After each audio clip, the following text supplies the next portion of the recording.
area space requirement identification. We'll be starting with the like methods to determine the area or the space requirements when either the expansion is taking place or the new one is being developed. So there are four methods about which I'll talk. One is the production center method.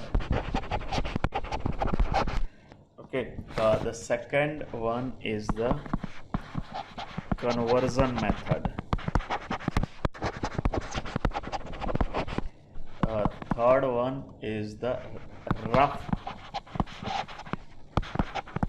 layout method, and fourth one is it's called ratio method. Okay, so about these I will be talking one by one. These are very simple methods. So what is done in the production method, basically this is production center method. So what it assumes that there are many centers of the similar kind. Okay, so it considers that there is a one production center comprising like either one major machine or other required machines for production purpose. So there is one production center having either one major machine or many other machines of the similar kind, and whatever the facilities needed to facilitate the production. So space required to house or accommodate these, space or area required to accommodate these major or other equipments or machines for facilitating the production. This is one. Plus it also considers the space required for smooth operations. Space required for smooth operations using these major machines or other supporting machines for the production purpose. So space required for smooth operation involves many other things, like space to do the work effectively. Okay, space required for facilitating the maintenance, space required for material storage, space required for facilitating the access to the aisles. Okay, so these spaces are also included. So one product area required for one production center, including the space required to house these machines, and space required for smooth operations, including smoother work, maintenance, material storage, and the access to the oils. These areas are also considered. So once we get the total area required for one production center, say in meter square, then the number of such production centers multiplied by the area required for one production center, area per production center. So this is how the area required for expansion of a plant can be identified.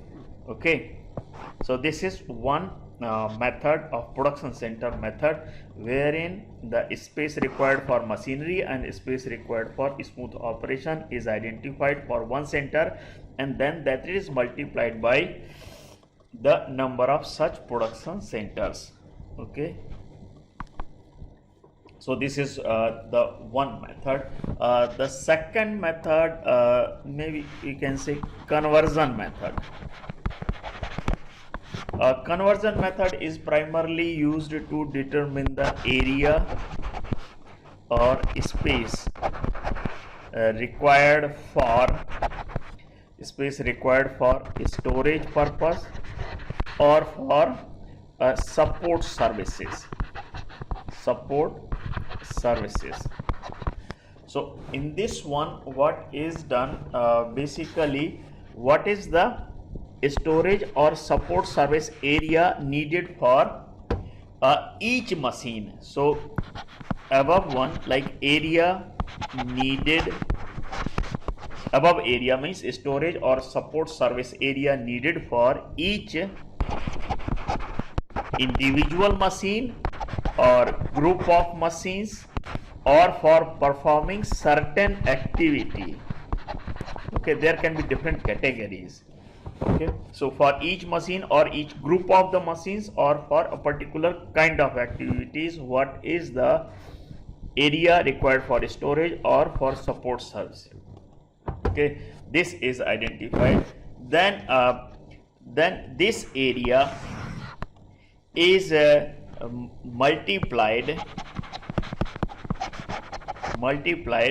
by certain factor, or that is known as conversion factor. Okay, so if we know that the kind of the support area, support service or storage area needed for each machine, then when the expansion is taking place for to deal with the newer requirements, then considering some multiplying factor, so area identified above into some multiplying factor is used to determine the new requirement. Okay, so this multiplying factor is just like a safety, just like we do in design, a factor of safety. So similarly here, some factor is identified, maybe 1.2, 1.3 or 1.5 times of the area can be considered as per the requirement for the expansion purpose. Okay, so this is the conversion method, where area for each machine or the group of machines or activities identified, then that is multiplied by some factor to identify what will be the kind of storage or service support area that will be needed. Next is the rough layout method. A rough layout method is just like a model of the entire plant is developed. So basically this is a rough, detailed, okay, scaled plan which is developed using templates or models to locate where what will be placed. So, and this is largely on the scale uses the templates and models to determine the space or area required. Okay, so this is easy to visualize, and we can see more accurately the kind of things that will be there finally when it is made in the initial stages. So this is the rough layout wherein basically a model is developed involving like rough detailed scaled plan developed using the templates and models of the entire proposed area to determine the space or area requirement. The next is the ratio method. Ratio method is here basically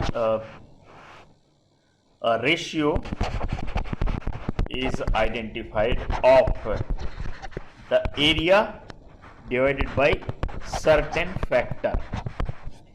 that factor has to be identified. This factor may be in terms of the direct labor hours being used. Labor hours being used. It may be in form of number of supervisors being used. It may be in form of the production volume being used. Production volume being generated. So we'll be getting basically from this ratio method area divided by per direct labor hour per supervisor, okay, or per unit quantity to be produced. So if we have to produce certain volume of the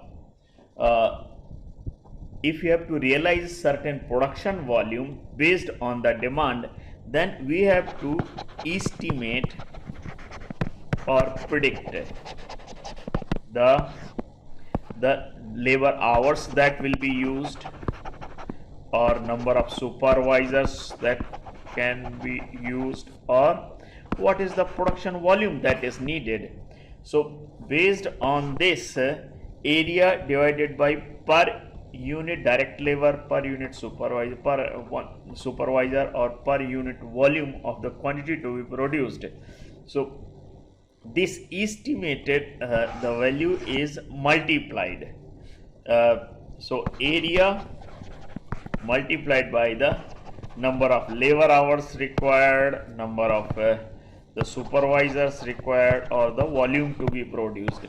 So that will be giving us the total area required, or the total space required for a layout of a particular plant. So in this ratio method, basically area per factor, the factor can be of our interest, is identified, and then based on the production requirements, that the estimated value of the factor is used to determine the total area or space that will be required for a new layout. Okay, so these were the four methods of you can say four methods of determining the space or area required for layout, plant layout, when either the expansion is taking place or the new plant is being developed. Now I will be taking up the next one is like here the diagrams in the recording techniques for method study. Okay, so these diagrams are basically pictorial views of the entire the plant or the space or workspace which is being studied. It can use simple lines, or it can use string. So based on and these are used primarily to show the movement of man or material. Okay, so the diagrams which shows the pictorial view of the entire workspace of the plant with the help of lines or strings to exhibit or to show the movement of man and material, so that it has a good visualization and easy to understand and interpret. So that's the good part. It is easier to find the solutions when it is used, but these diagrams most of the time are not used in a stand-alone way. These are used in combination with the flow process charts of the suitable type, maybe material type or the man type or the machine type. So suitable flow process chart is developed, then it is supplemented by these diagrams. When the two are combined, it becomes very easy and effective way to analyze and critically examine the situation to find out the various deficiencies in existing way of doing the things, so that after the critical examination an effective method of doing the things or method of doing the things can be improved or developed. Okay, so flow process chart clubbed with these diagrams. So as I said, it uses the lines and strings. So based on this only, we have the two types of the diagrams. One is called flow diagram and another is string diagram, and both are largely made on the scale. So scaled plan, both show the scaled plan of the work area where movement is taking place, or movement of our interest is taking place, which is to be recorded for the improvement purpose. Okay, so the flow diagram, as I said, you have to have the entire work area like this. Okay, and then you can show the different locations, stations, and the points wherever the change in direction of the movement is taking place. Okay, so there is a possibility, like if this is the entire free space, so you may show it like this, like there are different kind of the stations which are there through which the movement of the man or material can take place. This is one way, right? So in this case, if the movement has to take place from A to, like say here, then it is possible that movement can take place directly. But in the event when there is a kind of the restriction to this movement, then it may not be direct. So the movement may take place through this kind of the route. Okay, that is why it is important that it shows the various stations, locations where movement is expected, along with the walls and pillars and maybe staircases where the turn is needed to facilitate the movement. Okay, if we have that complete picture of the entire area, work area, along with all these stations, machines, stores, washrooms, cafeteria, wherever whatever movement is needed, all that has to be shown on the scaled plan. Okay, and then we try to study. So this is first thing, that a plan of the entire work area is developed.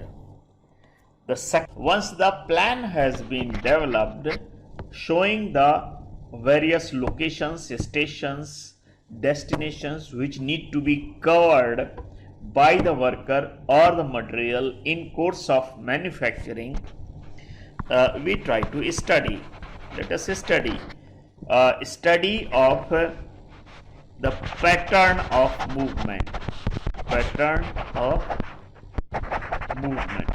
of movement means how many movements are needed from station 1 to station 5, station 2 to station 6. So the frequency or the number of movements that are needed. This is one. Second is the kind of the different actions or activities being done.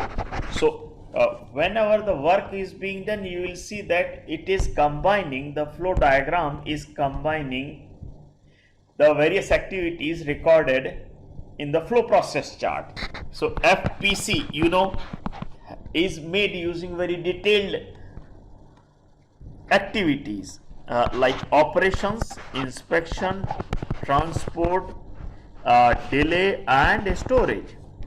All these are being recorded using the flow process chart, and then these need to be mapped or labeled in the flow diagram or string diagram also. Okay, so it is good to develop the flow process chart first and thereafter the flow diagram. So what are the different activities being done, where what kind of the movement is taking place, and then the flow process chart and the flow diagram both are studied together to see really what can be done for the improvement purpose. So here, as far as the frequency of the movement is concerned, it is shown using the string diagram. Otherwise, the direction or stations of the movement are only shown in the flow diagram only. So that will be clear when I will talk about these two diagrams in the subsequent stages. Okay, so the string diagram shows the frequency of the movement along with the stations where movement is taking place, while the flow diagram primarily shows what are the different paths or different path covered by the subject, man or material, in course of the manufacturing. Okay, so frequency is not covered in the flow diagram. It talks, so FD primarily talks about the path, while string diagram talks about the frequency as well as path, both. Okay, both are covered in the string diagram. So it gives more useful information, as well as it gives the direct measurement of the distances covered. Okay, but before developing either flow diagram or the string diagram, it is important that the pattern of the movement of subject is studied for certain period of time, so that you have a representative clear picture of the repetitive movement or the kind of the movement which is taking place of the subject in course of the manufacturing. Okay, so this is and thereafter we will be showing how to use and how to develop these diagrams. So let me show with this background. Let me show you certain slides wherein maybe let's see. So here, as I said, these diagrams gives the pictorial view of the workplace, showing the different equipment, location of equipments, machinery, etc. And then movement of subject is shown by the lines and string diagram.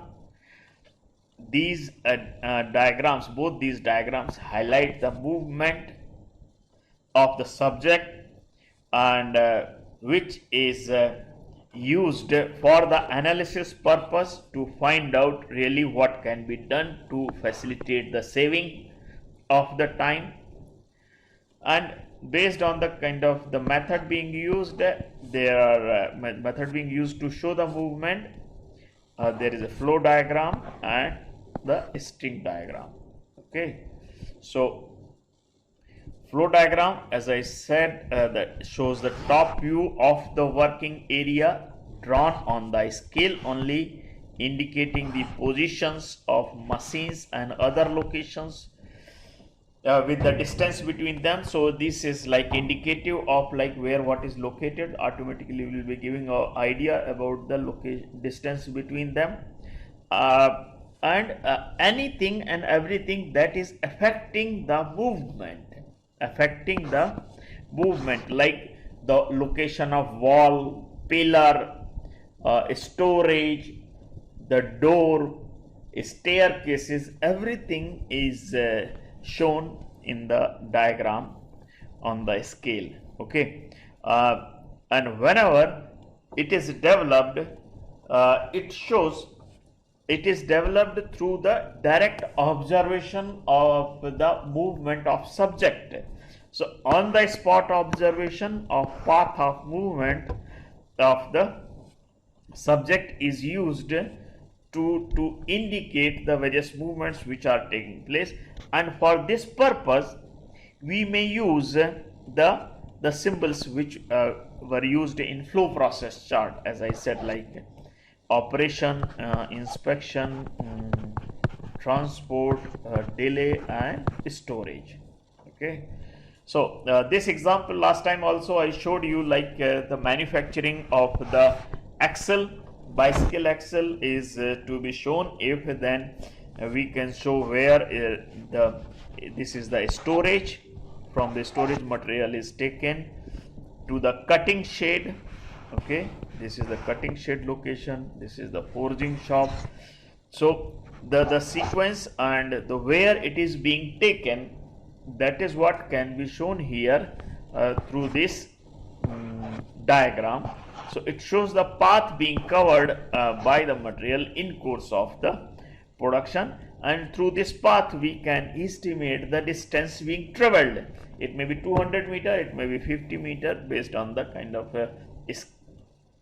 the distances to be traveled, the where the different sections are located, and what is the path to be covered.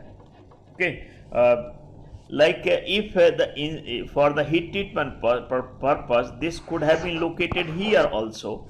So in that case, the movement that would have been required from the forging shop to this one, and then again from this one to the machining shop. So in order to avoid the unnecessary distances being traveled, they located the heat treatment furnace here itself.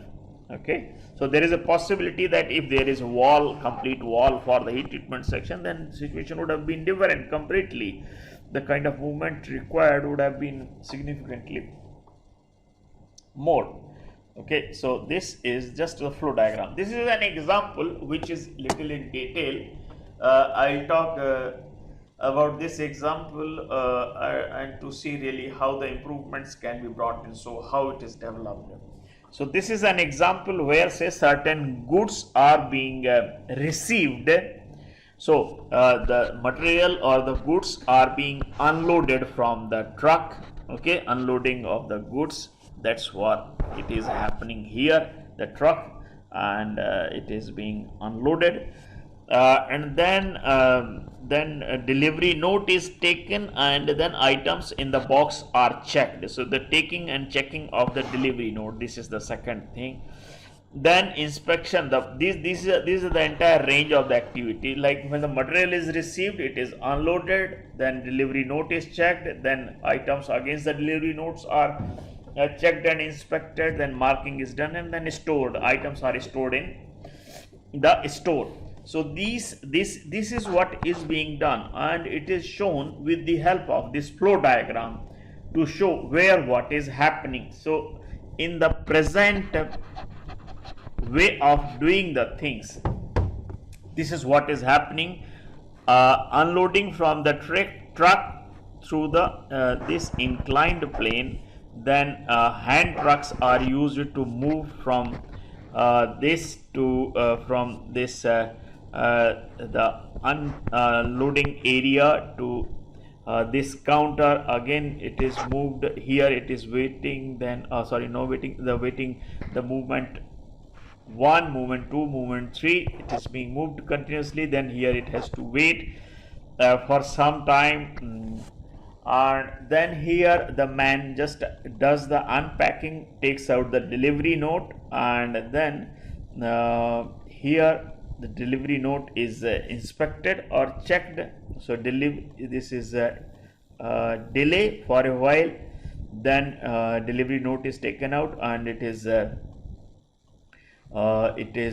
checked, then transport 4, 5, 6, so many transports, then delay, another delay, then here the material. So after taking the delivery note, this is just one thing has happened, and then the material is sent to this receiving bench. In the receiving bench, against the delivery note, the items are checked, then again after through the so this is checking against the delivery note, then here then again transport, then so much delay because here the material will be unpacked, then it is checked against the delivery note, then here it is transported, here it will have to wait for a while, then again transport, here it will have to wait for inspection bench, and after this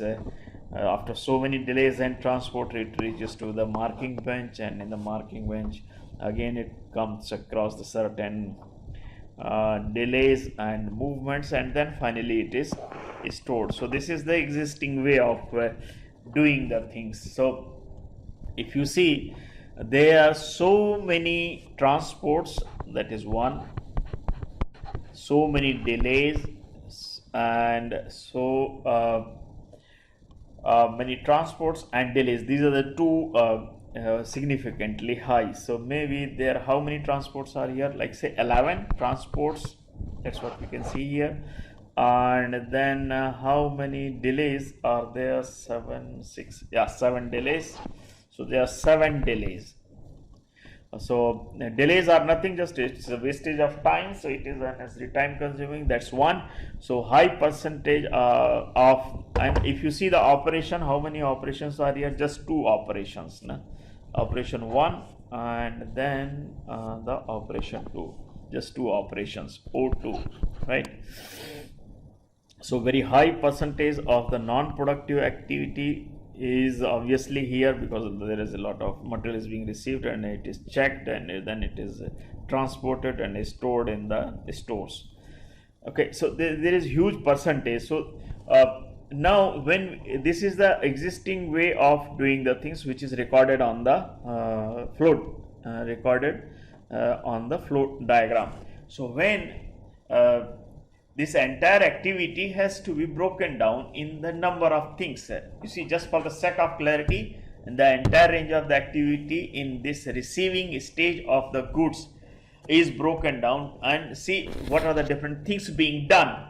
Okay, so here if you see, the lifted from the truck and placed on the inclined plane, then slide on the inclined plane, slide to the storage and stacked, awaiting for unpacking, case unpacked, the lead is removed and delivery note is taken out, the placed on the hand truck tracked to the reception bench, awaiting for the discharge from the truck, hand truck. This is then the case is placed on the bench, the curtains taken from the case, opened and checked, then replaced, the content, the case loaded on the truck, likewise. So you see, it is showing the kind of the distances traveled, okay, and also the time being consumed. It is showing the different activities which are being done, and the sequence in which these are being done. So the operation 1 and operation 2. Apart from this, there are so many storages, and the delays, there are just 2 inspections, okay, and finally this is the storage, and so it stores just 1 store, and other than this there are transports and delays only. So what it shows, like the entire activities, entire range of the activities that need to be done for receiving the material from the truck and to get it stored in the store. This is how the flow process chart for the FPC of the material type is developed, okay. And then the same is indicated on the flow diagram to show where what is located and how much movement is needed, and now what can be done for this purpose. So flow diagram will not show this scheme where the material is being taken and where the different things are being done. It will simply show the distances being traveled, like 7, 6, 6, 1, 9 meters, etc., and it will show the time being taken. Okay, but when these are shown on the flow diagram, we can see the various activities with the greater clarity where what is being done. So after seeing this, the critical examination is carried out and the various questions can be asked. The simple question is like this: why the stacking is being done here at this stage? So here it is being unloaded and then stacked.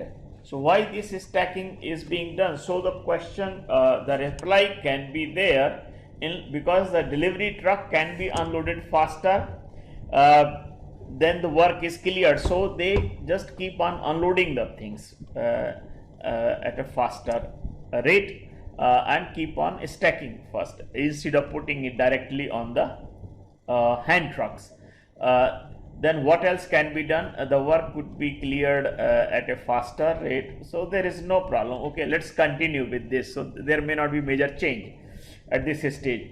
Why now the next thing which may come in mind is like why the reception, inspection and marking benches are located at such a far apart from each other. So there may not be any valid answer for this. So okay, option is like what else can be done in that case if there is no valid answer. Is it possible to put these together? So it is possible that if it is possible to bring these together, like in receiving, inspection and marking benches can be brought close to each other. So this option can be explored if these can be brought close to each other. Then next one will be like why such a large round about the movement to reach up to the stores. So what is the possibility why it is being done? Because there is no gate this side. So complete roundabout movement is needed, and these things you cannot see in the flow process chart. It can be visualized only in the flow diagram. So what can be done is like explore the possibility if the gate can be opened. If the gate can be opened, then probably it will reduce the distances to be traveled significantly. So the two significant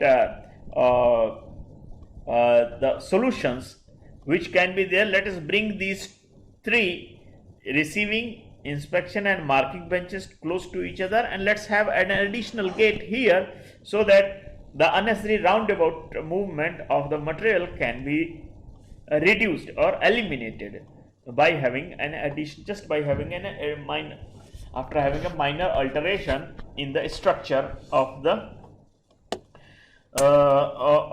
stores in order to cut down this time. So when this is done, you see, after this, likewise there can be many other things which can be eliminated or the improvement can be brought in. So here you see, when this was the suggestion was implemented, like the crate lifted from the truck and placed on the inclined plane, the slide on the plane placed on the hand truck, then truck to the unpacking space, and the lid is taken off the truck to the receiving benches waiting for the unloading, and then carton from the case is opened, the placed on the bench and counted and inspected against the delivery note, then the numbering and numbered and replaced, awaiting for the transport lever and leveler and the track to the distribution point and stored. So after the improvement, it was possible to bring down, you see, the proposed method. According to the proposed method, the number of operations was same, but the number of transports reduced from 11 to 6, number of delays reduced from 7 to 2, number of inspections reduced from 2 to 1, and the storage is same because the item is being stored. So this is the kind of saving. The number of activities reduced, and similarly in terms of the distances traveled, reduced from 56 to 32 meters, so saving of the 24%. It is 24 meter. And in terms of the time also, like the kind of man hours being saved. Okay, and if there is a particular cost of saving, particular cost of the man hour, then the saving in terms of the man hours, or the saving in terms of the cost also can be quantified. So the kind of saving that is observed is this much. This is how the saving of the time can help to save the investments, or can help to make the process more economical. And when this change was implemented, then the flow, like the proposed flow on the flow diagram is shown like this. Okay, so with the different movements, delays, and then you see the receiving, inspection and marking benches are adjacent to each other, which will reduce like direct shifting of the material from one bench to another, and that in turn will be reducing the delays and movements unnecessary. And then when the gate was opened, an additional gate was opened in order to avoid the unnecessary roundabout the movements around the store. Okay, so this in turn reduced the distance to be traveled significantly. This was the case when just one subject, just one kind of the material or one subject is tracked. What if we have to study the flow when the number of products and their travel to be studied number is high? It is not just one, but the subjects, number of subjects to be studied, number of subjects and their movement to be studied is high. So in that case, this flow diagram is not found to be that useful, because it can show the path of the one subject or of the one material or of the one worker. But here, if you see, when the number of subjects are many, like the frequency of one subject is very high, or the number of subjects are moving at the same time, so in that case there are two approaches which are used. One is a string diagram, okay, and the second is the travel chart. So here if you see this travel chart, what it shows, like from where to which destination the movement is taking place. Okay, so this is from and this is to. Okay, so obviously normalizing, machining, burr removal, paint, plating, coating, polishing, wrap, pack, like this. These are the different sections or the destination between which movement can take place. Okay, so obviously if one is going from one place, obviously he will be going to the another one. So again these will be reflecting here. Okay, and then these movements like where to where, normalize to the paint shop, the number of 17 movements taking place. Okay, then from machine shop to the burr removal shop, 3 movements, machine shop to the paint shop, 2 movements, machine to the plating shop, 2 movements. Okay, the burr removal to the normalizing shop, like say the 2 movements, so like this. Okay, so this is how from one station to another, how many movements are taking place, what is the frequency of the one or the different subjects, that can be studied using this travel chart. This is the only chart which doesn't look like a chart, but it is a diagram, but still it is termed as a chart. This is a diagram basically, and still it is termed as a chart. Okay, so let me talk first about the flow, string diagram. Okay, so as I said, the brief background of the string diagram already given. Many things of the flow diagram and string diagram are almost same. So this is a string diagram useful for recording the distances covered by a worker in the work area. There can be number of subjects and their movements also can be tracked and shown with the help of a string diagram. A string diagram is a scale plan on which obviously the threads or strings are used to trace and measure the path or the movement of subject during the production. So which may be a particular path, means the worker or the subjects may be following a particular specified movement or the path. So that has to be identified. So representative path of movement of subject is first studied, and thereafter it is implemented to develop the string diagram to show where what kind of movement is taking place and what is the magnitude of that movement. Okay, so it is useful for the activities in which worker movement between the different stations is irregular. So we need the study of the movement for longer period, because the movement is not very systematic and routine or continuous or regular. So since the movement is irregular, so maybe in one day there may be just 2 movements, another day 20 movements. So we have to keep on studying such kind of movements for longer period, so that a more representative picture of the movement can be identified. So how to prepare? Prepare as a study sheet, then worker movement, worker under consideration or worker whose movement is to be studied is followed. Okay, then the stations to be covered by the worker are noted down in the study sheet, and the recording continues until the representative picture of the movement of the worker is identified. Okay, and then indicate the actual work cycle in terms of the journeys made by him and their respective frequency. So where, how many times the worker is going, that is what is identified, and what is the path of the movement. Okay, and then this is the final thing.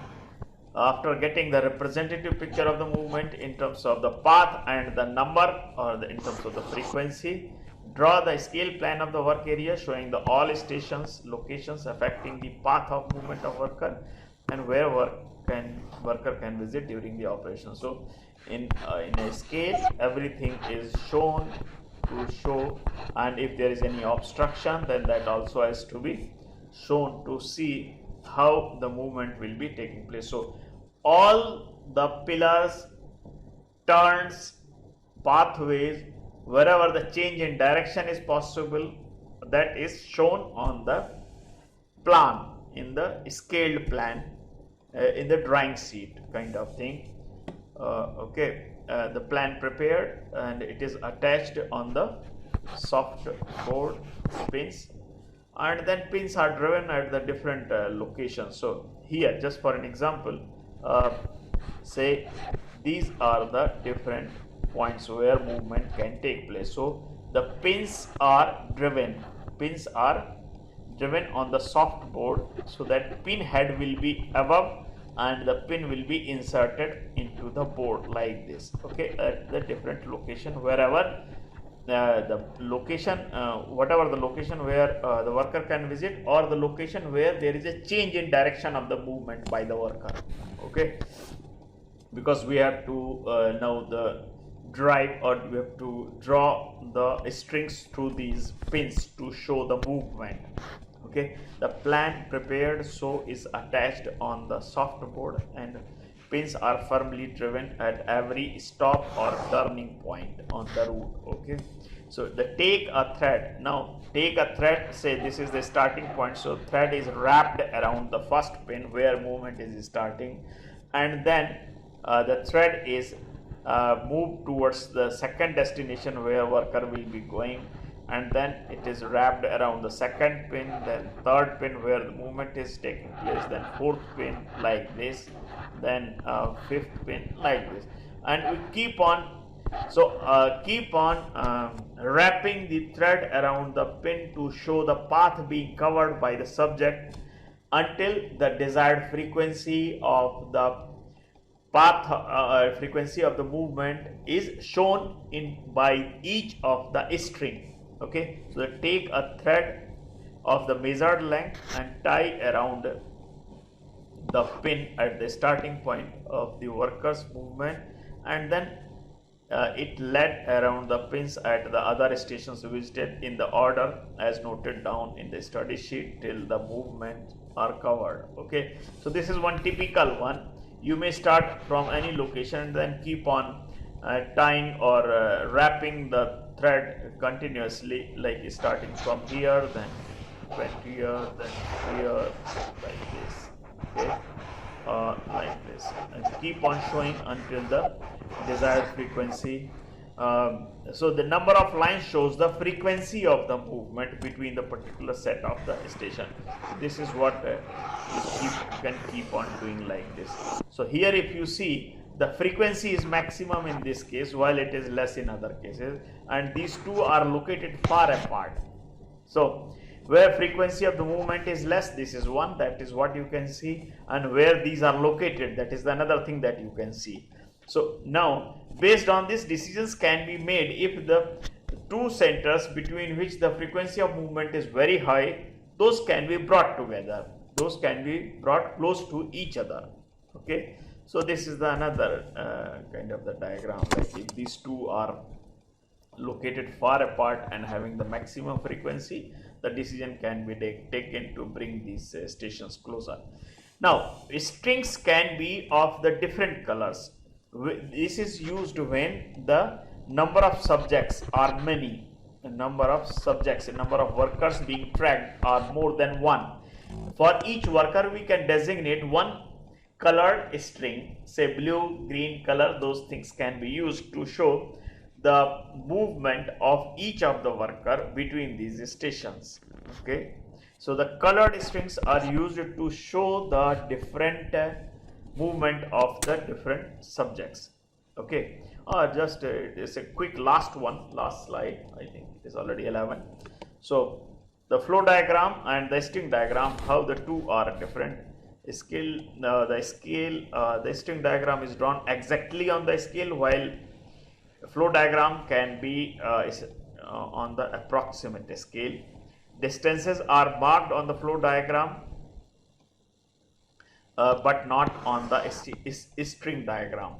So because the thread or the string is being wrapped on around the pins which are located on exactly on scale, so that can give us the kind of the distances traveled. The flow diagram would become cumbersome if the too many to and fro movements are taking place, but the same will not affect much in case of the string diagram. So that is these are the few comparative points related with the flow diagram and string diagram.